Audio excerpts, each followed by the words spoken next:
Sometimes the people closest to us can cause the deepest wounds.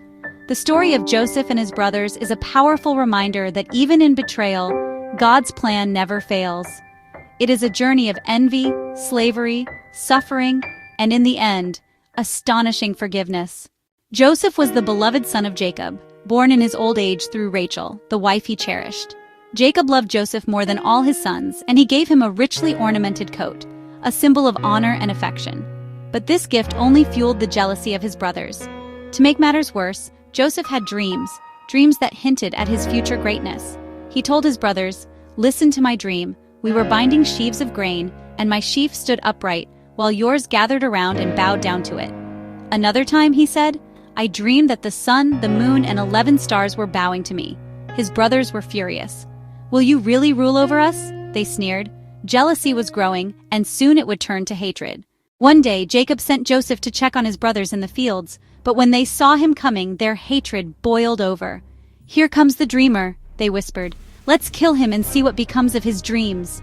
Reuben, the eldest, tried to spare him. "Don't shed blood," he said. "Throw him into this pit here in the wilderness, but don't lay a hand on him." So they stripped Joseph of his coat, the symbol of his father's love, and threw him into an empty cistern. As they sat to eat, a caravan of Ishmaelite traders passed by on their way to Egypt. Judah said, "What will we gain if we kill our brother? Let's sell him instead." And so Joseph, the beloved son of Jacob, was sold for 20 pieces of silver and taken as a slave to Egypt. His brothers dipped his coat in animal blood and showed it to their father. Jacob wept bitterly, believing his son was dead. Though betrayed, Joseph was not abandoned by God.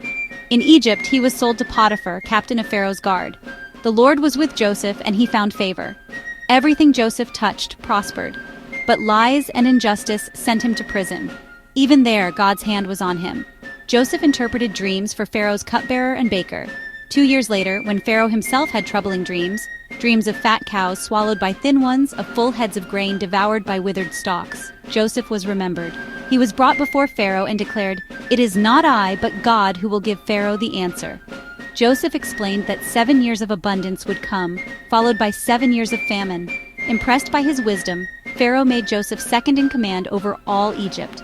From prisoner to prince, Joseph was lifted by God's hand.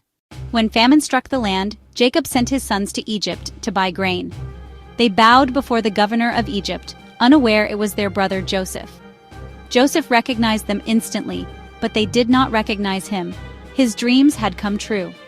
Testing them, Joseph accused them of being spies. He demanded they bring Benjamin, the youngest brother, as proof of their honesty. When Benjamin finally arrived, Joseph's heart broke. He wept in secret. "Take me instead of the boy, for if he does not return, our father will die of grief." "I am Joseph. Is my father still alive? Do not be afraid. You meant evil against me, but God meant it for good, to save many lives." Joseph brought his entire family to Egypt, settling them in the land of Goshen. After years of grief, Jacob saw his son again before he died. Joseph cared for his brothers, even those who betrayed him. He told them, "You are forgiven. I will provide for you and your children." The boy who had once been despised and cast away had become the savior of his family. It was not Joseph's power, but God's plan that made it possible. The story of Joseph and his brothers teaches us that even in betrayal, even in the darkest pit, God's plan is at work. Joseph's life shows that pain can be transformed into purpose and brokenness into blessing. Most importantly, it shows us the power of forgiveness. Joseph had every right to take revenge, but instead he chose mercy. We all face betrayal at some point in life. The question is, will we allow bitterness to destroy us, or will we, like Joseph, trust God's plan and choose forgiveness?